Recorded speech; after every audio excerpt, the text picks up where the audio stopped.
Hola, Dios te bendiga. Mi nombre es Omar y hoy vamos a ver los tres enemigos del cristiano, que son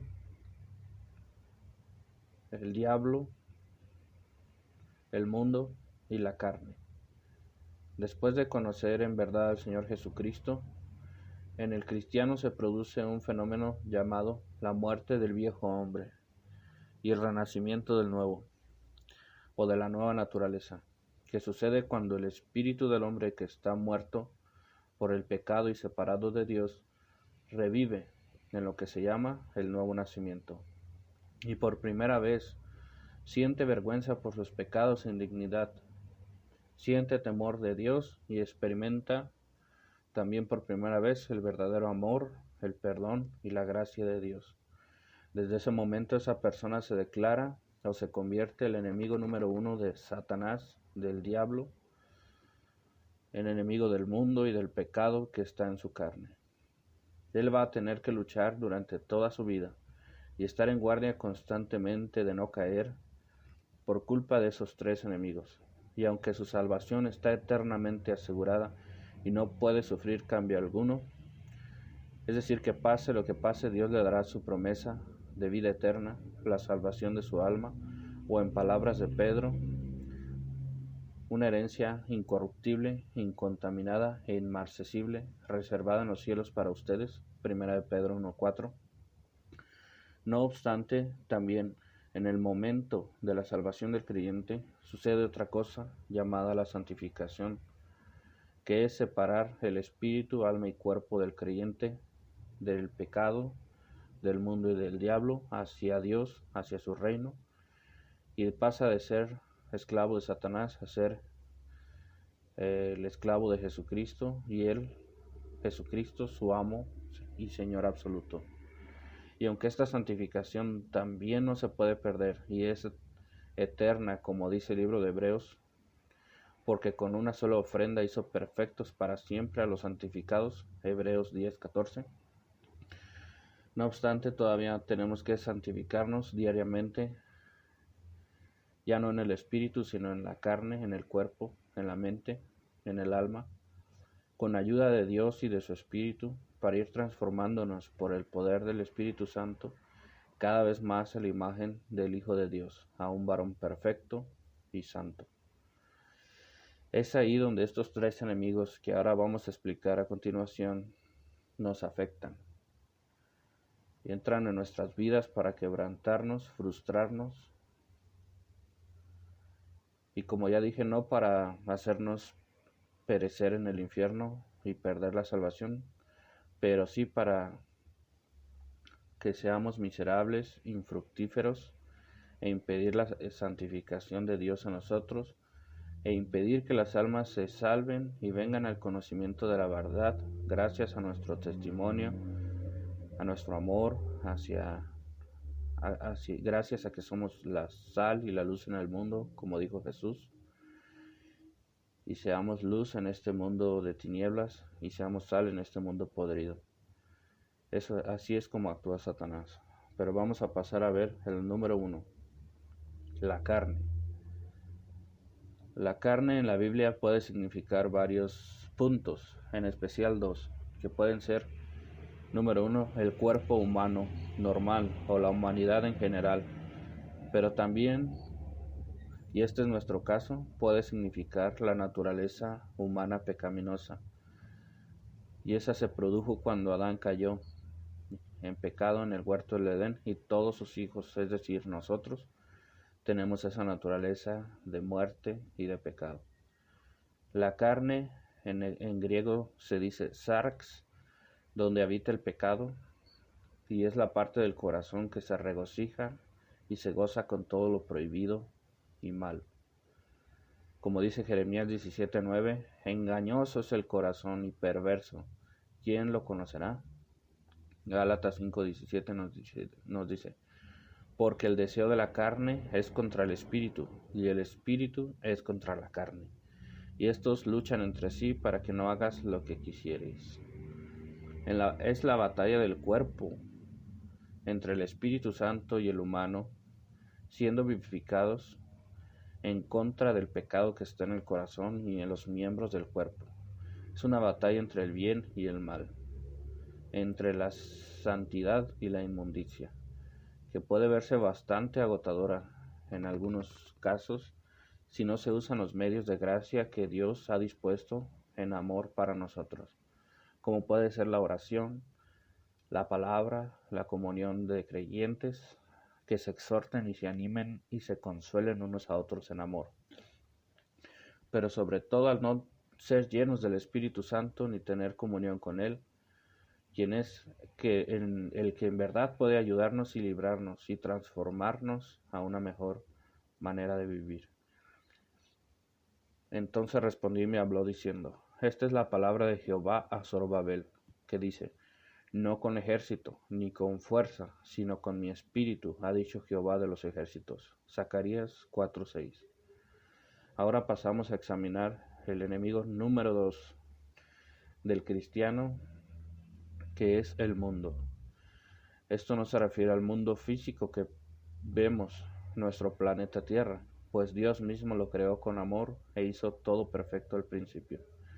Hizo maravillas en él para que lo disfrutáramos, como árboles, paisajes, comidas, animales, mares, etc. Pero tampoco se refiere, como Juan 3:16 lo dice, al mundo en general, es decir, a la humanidad, pues de tal manera amó Dios al mundo que envió a su Hijo a morir por nosotros, ya que sabemos que Dios tiene compasión de todas sus criaturas, y que no quiere que nadie perezca, sino que todos procedan al arrepentimiento.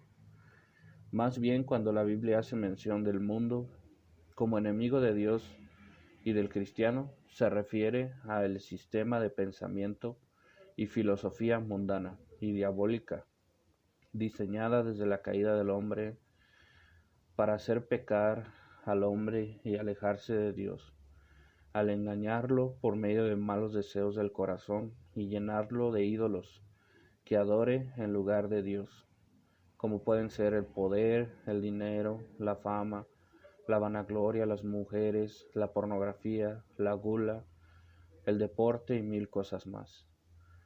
No decimos que el deporte o la comida sean malas en sí, en ninguna manera, sino que el mundo las pervierte y las exalta, de tal manera que ocupan el lugar de Dios en el corazón del hombre. Aquí entran los ídolos de piedra, de madera, de oro y de plata, que el hombre adora y que son abominación a Jehová, pero que el enemigo dice que son el medio para agradar a Dios. Y también aquí entran las millones y millones de religiones que ante los ojos de Dios son malditas, porque el hombre las usa como medio de acercarse a Dios y salvarse, no por gracia, sino por sus medios y sacrificios, y rechazan al único sacrificio que Dios ha provisto para el hombre y su pecado, esto es, la cruz del Señor Jesucristo y la fe en Él. Primera de Juan 2:15. No améis al mundo, ni las cosas que están en el mundo. Si alguno ama al mundo, el amor del Padre no está en él. Porque todo lo que hay en el mundo, los deseos de la carne, los deseos de los ojos y la vanagloria o la arrogancia de la vida, no proviene del Padre, sino del mundo. Y el mundo pasa y sus deseos, pero el que hace la voluntad de Dios permanece para siempre. Y finalmente está el diablo o el enemigo de Dios, Satanás, la serpiente antigua o el dragón. En la Biblia se le conoce con cualquiera de estos nombres. El diablo significa calumniador o acusador, pues acusa de pecado a los creyentes, a quienes ya Dios ha perdonado y no se les inculpa más de pecado. Vemos una historia en Zacarías 1. Me mostró el sumo sacerdote Josué, el cual estaba delante del ángel de Jehová, y Satanás estaba a su mano derecha para acusarle. Pero dijo Jehová a Satanás: Jehová te reprenda, oh Satanás, Jehová que ha escogido a Jerusalén te reprenda. ¿Qué no es este un tizón arrebatado del incendio? Y Josué estaba vestido de vestiduras viles y estaba delante del ángel. Y habló el ángel y mandó que los que estaban delante de él, diciendo: Quitadle esas vestiduras viles. Y a él le dijo: Mira que he quitado de ti tu pecado y te he hecho vestir de ropas de gala. Satanás significa el enemigo o adversario, pues se opone a todo lo bueno y odia a los creyentes y a la humanidad en general, pero sobre todo a los judíos y cristianos, pues Dios los ha escogido como pueblo suyo por encima de los demás y han recibido lo que él rechazó. Porque antes de convertirse en el enemigo de Dios, Satanás era un ángel, un querubín de alto rango, encargado de proteger y anunciar la santidad de Dios, uno de los más cercanos al trono de Dios, y encargado y líder de las alabanzas celestiales, como nos dice Ezequiel 28. En Edén, en el huerto de Dios estuviste, de toda piedra preciosa era tu vestidura, de cornelina, topacio, jaspe y crisólito, berilio, ónice, zafiro, carbunclo, esmeralda y oro. Los primores de tus tamboriles y flautas estuvieron preparados para ti en el día de tu creación. Pero en algún momento dejó de alabar a Dios y empezó a exaltarse a sí mismo y sus propias virtudes, y empezó a envidiar la posición que solo a Dios le corresponde. Fue ahí que se rebeló e incitó a la tercera parte de los ángeles en el cielo a luchar en contra del gobierno de Dios, pero fueron expulsados del cielo a la tierra y ahora se dedican a llevar mentiras, pecado y maldad a las otras criaturas, en este caso al hombre. Pero para los que creen y obedecen al Señor Jesús, tenemos estas promesas. 1 Juan 2, 14. Les he escrito a vosotros, padres, porque habéis conocido al que es desde el principio. Os he escrito a vosotros, jóvenes, porque sois fuertes, y la palabra de Dios permanece en vosotros, y habéis vencido al maligno. Efesios 6, 11. Vestíos de toda la armadura de Dios para que podáis estar firmes contra las acechanzas del diablo. Santiago 4:7. Someteos pues a Dios y resistid al diablo y huirá de vosotros. Romanos 16:20. Y el Dios de paz aplastará en breve a Satanás debajo de vuestros pies.